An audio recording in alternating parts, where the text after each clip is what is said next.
আসসালামু আলাইকুম সুপ্রিয় শিক্ষার্থীরা, আজকে আমরা কুমিল্লা এইচএসসি 2024 সালে কুমিল্লা বোর্ড কোশ্চেন 8 নম্বর যেটা প্রশ্ন আসছে সেটা সলভ করার চেষ্টা করব। তো আমরা একটু প্রশ্ন দেখে নিই, তারপর আমরা উদ্দীপক আলোচনা করে দিচ্ছি। তো আমরা এটার প্রশ্নটা একটু দেখে নিই এবং যাদের কাছে প্রশ্ন আছে তারা প্রশ্নটা দেখে নিই এবং যাদের কাছে প্রশ্ন নেই তারা স্ক্রিনশট দিয়ে নিতে পারি। এই যে আমার কাছে প্রশ্ন আছে 8 নম্বর প্রশ্নটা। 8 নম্বর প্রশ্নটা কুমিল্লা বোর্ড 2024 সালের 8 নম্বর প্রশ্ন যেটা পরীক্ষা আসছে সেটা হলো এইটা। এবার আমি প্রশ্ন করি, প্রশ্নটা একটু বিশ্লেষণ করে দিই। আচ্ছা, এখানে আমাদের একটা প্রোগ্রামিং দেওয়া আছে, ইনক্লুড স্টোরেজ ইনক্লুড কোঅর্ডিনেটরাইজ ইন্ট এন আই এবং এস সমান সমান 0 0, এস এর মান হলো 0, printf enter the value of n, অর্থাৎ এন এর মান চাপো, স্ক্যানএফ দিয়ে এন ইনপুট নেছে, আই এর মান 1, আই কি এন এর থেকে বড় বা সমান, আই প্লাস আই সমান 1 করে ইনক্রিমেন্ট এক যোগ, এর প্রসেসটা হচ্ছে এস সমান সমান এস প্লাস আই গুণ আই প্লাস আই, এটা হলো প্রসেস। হ্যাঁ, এবার সাম দিয়ে এস এর মানটা বের করতেছে, গেট সেজ দিয়েছে। এই হলো টোটাল আমাদের প্রোগ্রামের উদ্দীপক ছিল। আচ্ছা, প্রথম প্রশ্ন আমাদের কম্পাইলার কি, ক নাম্বার প্রশ্ন আছে কম্পাইলার কি। আমরা জানি কি কম্পাইলার একটি অনুবাদক প্রোগ্রাম, আমরা লিখি কম্পাইলার কি, এটা আমি অনেকবার বলে দিচ্ছি। ক নাম্বার কম্পাইলার কাকে বলে, এটা আমরা লিখবো কম্পাইলার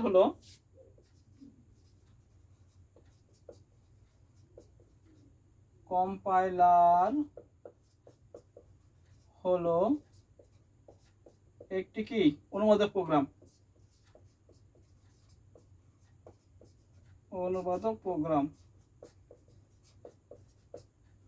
কম্পাইলার হলো একটি অনুবাদক প্রোগ্রাম যা কি করে পুরো প্রোগ্রামটি একসাথে পরীক্ষা করে, যা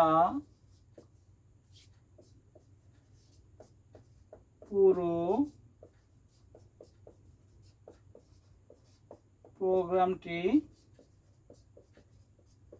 একসাথে পরীক্ষা করে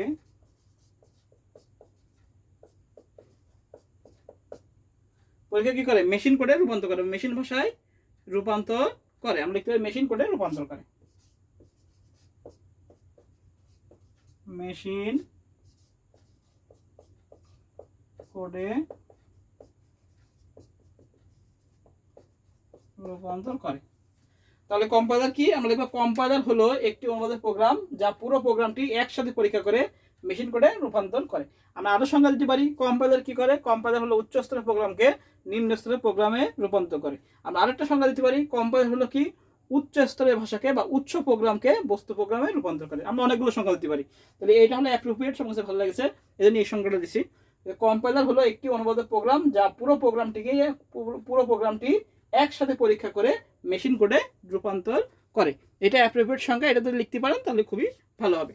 আচ্ছা, এবার আসি আমরা খ নাম্বার, বলছে সি প্রোগ্রামে কেন ফাংশন আবশ্যিক। আমরা জানি কি সি প্রোগ্রামে কোন ফাংশন আবশ্যিক। আচ্ছা, সি প্রোগ্রামে খ নাম্বার এই এখানে মেন ফাংশন দেয়নি না, ভয়েড মেনটা দেয়নি। আচ্ছা, সি উদ্দীপকে কি মেন দেয়নি?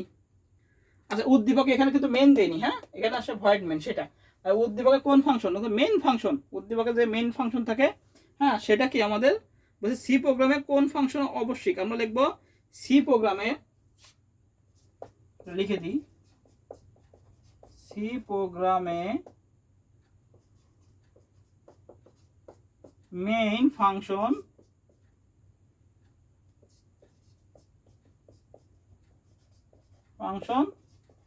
আবশ্যিক। আমি একটু দেখে নিই প্রশ্ন থেকে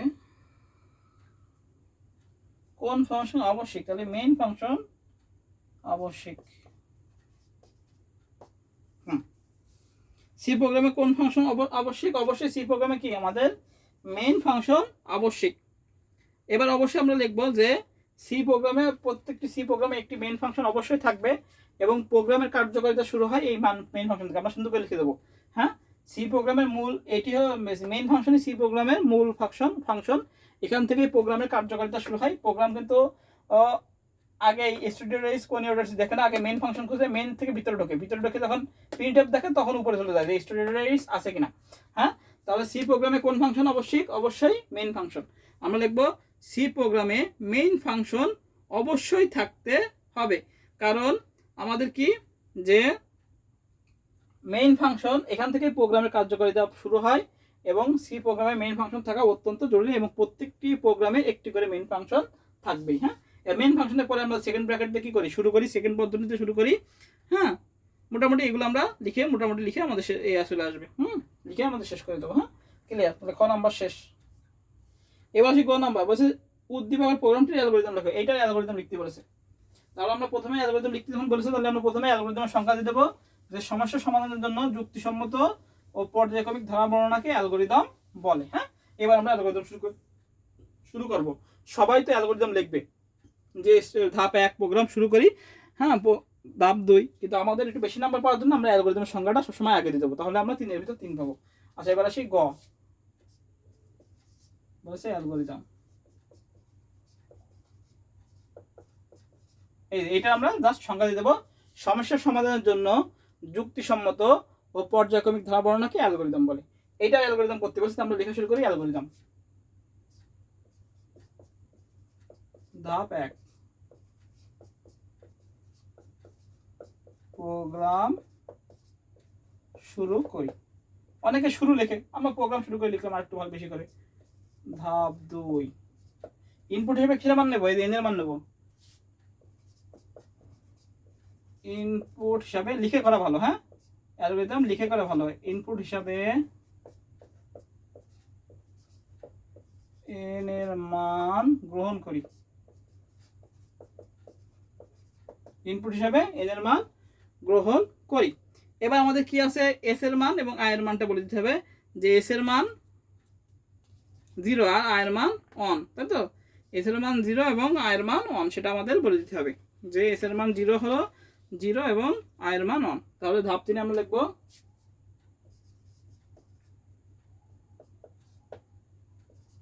এস সমান 0, আই সমান 1 ধরি। এই যে এস এর মান 0 আর আই এর মান কি, 1, এখান থেকে পাইছি আমরা। হ্যাঁ, এস এর মান 0 আর আই এর মান 1। আচ্ছা, এবার ধাপ 4। ধাপ 4 কি হবে, এবার আমাদের প্রসেস। এবার আমরা প্রসেস লিখবো, প্রসেস লিখে নিচে আমরা ইনক্রিমেন্ট লিখবো। তো ধাপ 4 আমরা প্রসেসটা লিখে ফেলি। এই প্রসেস কোনটা, এইটা। এস সমান S plus I, I plus 1, I plus 1 নির্ণয় করি, আই প্লাস 1। আচ্ছা, এটা আবার ধাপ 5। ধাপ 5 আমরা 1 করে ইনক্রিমেন্ট করবো, তা না? আই সমান আই প্লাস 1। এবার ধাপ 6 আমরা তুলনা করব।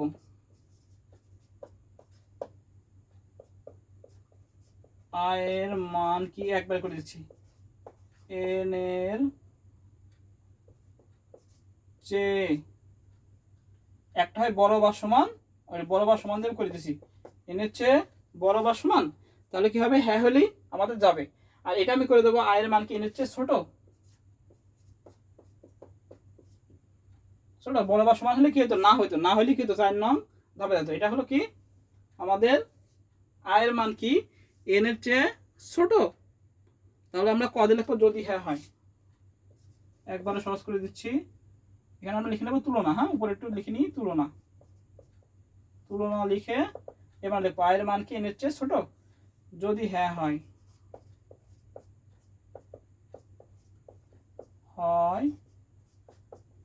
তাহলে 4 নং ধাপে যায়, 4 নং ধাপে যায়।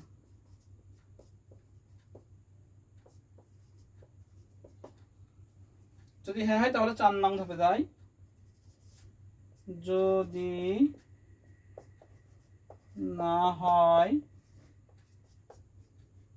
তাহলে কয় নং ধাপে যাবো, তাহলে আমরা 7 নং ধাপে যাবো। 7 নং ধাপে যায়।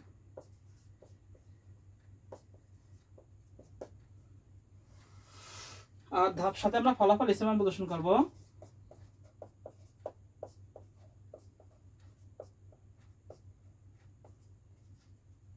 এস এর মান, ফলাফল এস এর মান ছাপাই বা প্রদর্শন ছাপাই। ধাপ 8 প্রোগ্রাম শেষ করি।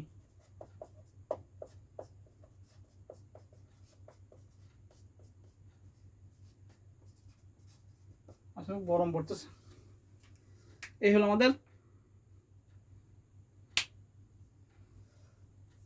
আমাদের অ্যালগরিদম, আমি এখনই একবার বুঝাই দেবো। আচ্ছা, বলেছে এই প্রোগ্রামটার অ্যালগরিদম করতে। হ্যাঁ, প্রোগ্রাম শুরু করলাম। ইনপুট হিসেবে এন এর মান গ্রহণ করে, এই যে এন দিয়ে আছে, ইনপুট এন। আচ্ছা, এস এর মান 0, এই যে এস এর মান 0 দিয়ে আছে, আই এর মান 1। কোথা থেকে পেলাম আমি বলে দিচ্ছি, যে আই 1 ধরলাম। এবার প্রসেসটা করবো, এই যে প্রসেস এস সমান সমান এস প্লাস আই গুণ আই প্লাস 1, যা আছে তাই লিখলাম। লেখার পরে আবার কত করে ইনক্রিমেন্ট, এই যে 1 করে ইনক্রিমেন্ট। হ্যাঁ, এখানে করি এটাও লিখে করি। আচ্ছা, আই সমান সমান আই প্লাস 1। এখন আমরা তুলনা করতেছি আই এর মান কি এর চেয়ে ছোট। যদি হ্যাঁ হয়, যদি ছোট হয় তাহলে 4 নং ধাপে যাবে, যখনই বড় হয়ে যাবে তখনই 7 নং ধাপে ফলাফল এস এর মান প্রদর্শন করে দেবে। এখানে আরেকটা কথা লেখা যায়, আই এর মান কি এন এর চেয়ে বড় বা সমান, তাহলে কি হতো, এখানে না হইতো উপরে, যদি না হইতো তাহলে 4 নং ধাপে যেত, আর যদি হ্যাঁ হইতো তাহলে 7 নং ধাপে যেত। দুইভাবে করা যাবে, একটা হলো আই এর মান কি এন এর চেয়ে বড় বা সমান, আর একটা হলো আই এর মান কি এন এর চেয়ে ছোট। দুটোই করা যাবে। আমি আগে করে দিচ্ছি আই এর মান বড় বা সমান, ওটাতে করে দিচ্ছি, এখন এটাকে ছোটতে করে দিচ্ছি। আই এর মান কি এন এর চেয়ে ছোট, যদি হ্যাঁ হয় তাহলে 4 নং ধাপে যাবে, ছোট থাকতে যখন প্রসেস হতে থাকবে, যখনই বড় চলে আসবে তখনই ফলাফল এস এর মান প্রদর্শন করে প্রোগ্রাম শেষ করে দেবে। এই হলো আমাদের অ্যালগরিদম। গ নাম্বার,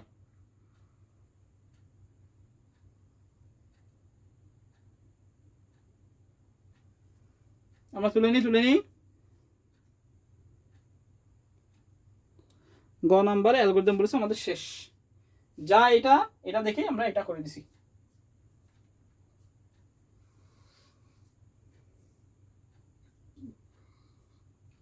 এবার ঘ নাম্বার কি বলছে, উদ্দীপকের প্রোগ্রামটি হোয়াইল লুপের সাহায্যে সম্পাদন করতে কোডে কি পরিবর্তন করতে হবে। আচ্ছা, ঘ নাম্বার বলছে হোয়াইল লুপ দিয়ে করতে হবে, এটাকে আমরা ফর লুপ, এটা ফর লুপ দিয়ে আছে, এতে বলছে হোয়াইল লুপ দিয়ে করতে। তাহলে আমাদের অ্যালগরিদম গেল। এবার আমরা ফুল শর্টটা করে দিই, এই হোয়াইল লুপ দিয়ে করি প্রোগ্রাম। ঘ নাম্বারটা,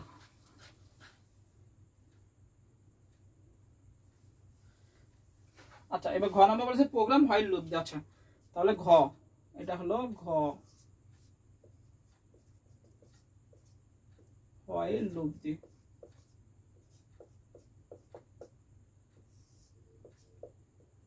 সি প্রোগ্রাম। তাহলে হোয়াইল লুপ দিয়ে, এটা হচ্ছে ফর লুপ দিয়ে আছে, এটাকে আমাদের কি বলেছে হোয়াইল লুপ দিয়ে করে। তাহলে একদম সহজ, এটা দেখে করে দেবো, জাস্ট কিছু জায়গায় চেঞ্জ হবে, আর কোনো কাজ নেই। include days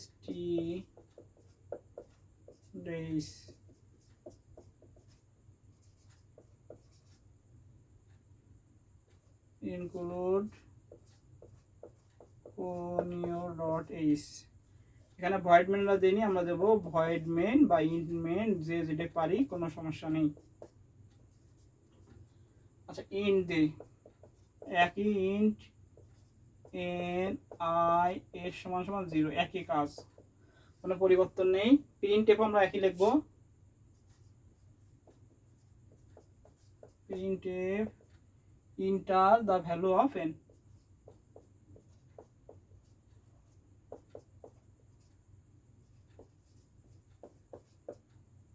আমরা ক্লিয়ার স্ক্রিন দিতে পারি, নাও দিতে পারি, কোনো প্রবলেম নেই।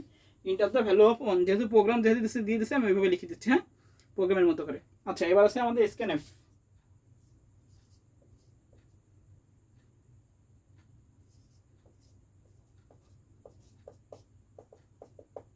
%d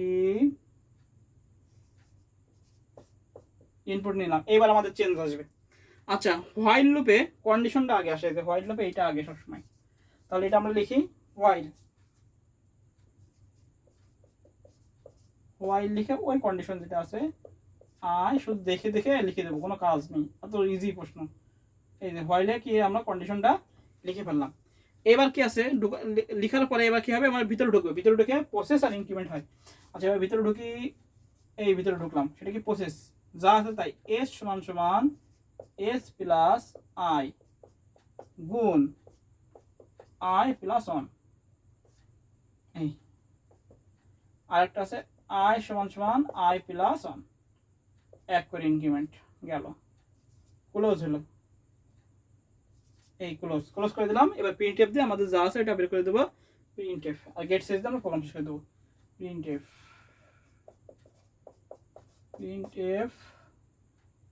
একই লিখবো, সাম সমান সমান পার্সেন্ট ডি এস আর গেট সিরিজ প্রোগ্রাম শেষ করে দেবো। এই হলো আমাদের হোয়াইল লুপ দিয়ে প্রোগ্রাম, একদম ইজি প্রোগ্রাম একটা হতেছে। মোটামুটি কমপক্ষে আমাদের এটাতে 20-এর মধ্যে যে কুমিল্লা বোর্ডে যে দুটো প্রশ্ন দিয়েছে 7 আর 8, এটা 20-এর ভিতর 20 পাওয়া সম্ভব।